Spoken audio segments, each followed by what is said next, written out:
I was born 1967 in San Diego, California. 7th grade, I was at a friend's house, and he got into his dad's liquor cabinet. And I took a drink off that whiskey, and I took another drink off that whiskey. Moderation was never one of my better qualities. Blackout drinking would just become normal. I started to go to college when I got expelled from continuation high school. My grandparents, they fed me a solid, steady diet of resources, cars and money and the ability to go to school. And so I basically majored in deceiving my grandparents and taking money from them. And one evening while I was living at the coast, my phone rang and it was my grandpa. He told me he wanted me to talk to my grandma, and it was weird looking back on it because he told me he wanted me to say goodbye to my grandma. He put my grandma on the phone, and my dog ran out the front door, and I hung up on her basically. I don't know if I even told her that I loved her.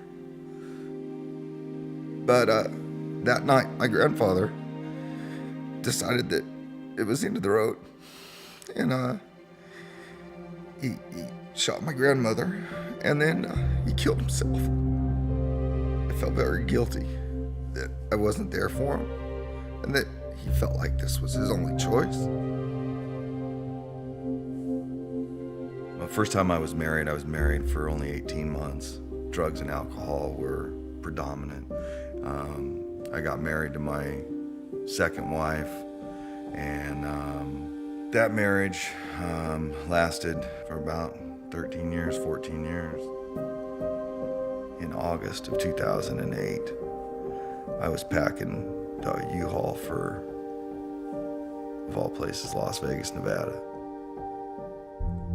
I had started a relationship with my current wife, and we led the Vegas lifestyle. Literally, our family was in the bar.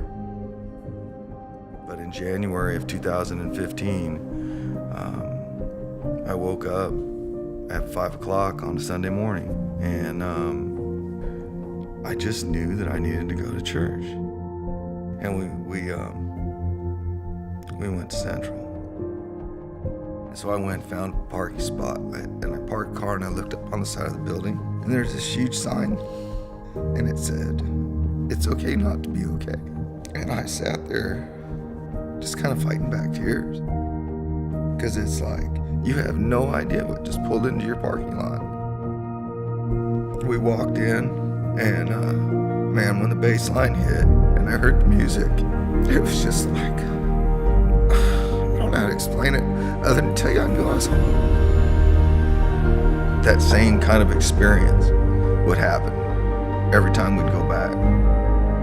I fought the want to drink and the desire to use or to smoke.